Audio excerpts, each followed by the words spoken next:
Hi viewers, welcome to AS Media. ఏపీలో assembly ఎన్నికలు జరుగుతున్న సంగతి తెలిసిందే.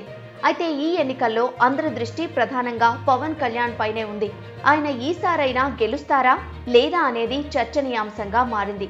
పిఠాపురం నియోజకవర్గం నుంచి పవన్ బరిలోకి దిగుతున్న సంగతి తెలిసిందే. దీంతో ఇప్పుడు ఏపీలో ఎక్కడ చూసినా ఈ నియోజకవర్గం గురించే అంతా చర్చించుకుంటున్నారు.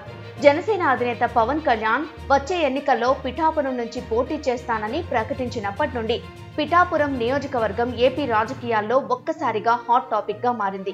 గత ఎన్నికల్లో పోటీ చేసిన 2 చోట్ల ఓడిపోయిన పవన్ కళ్యాణ్ వచ్చే ఎన్నికల్లో ఎలాగైనా గెలిచి చట్టసభల్లో అడుగు పెట్టాలని ప్రయత్నిస్తున్నారు. అందుకు పిఠాపురాన్ని ఆయన ఎంచుకోవడం విశేషం.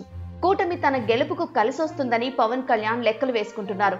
మరోవైపు అధికార వైసీపీ కూడా మరోసారి పవన్ ను ఓడించేందుకు అన్ని విధాలుగా ప్రయత్నిస్తోంది. ఏ ఒక్క అవకాశాన్ని వదులుకోవడం లేదు. ఆయనకు రాజకీయంగా చెక్ పెట్టాలని భావిస్తోంది. పవన్ ను ఓడించడానికి తమ దగ్గరున్న అన్ని అస్త్రాలను బయటకు తీస్తోంది వైసీపీ. పిఠాపురంలో పవన్ ని ఓడించేందుకు వైసీపీ వ్యూహాలు రచిస్తోంది.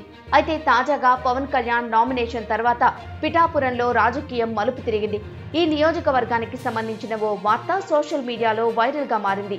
పిఠాపురంలో పవన్ కళ్యాణ్ పేరుతో 3 నామినేషన్లు దాఖలైందనే వార్త ఇప్పుడు రాష్ట్ర రాజకీయాల్లో సంచలనంగా మారింది.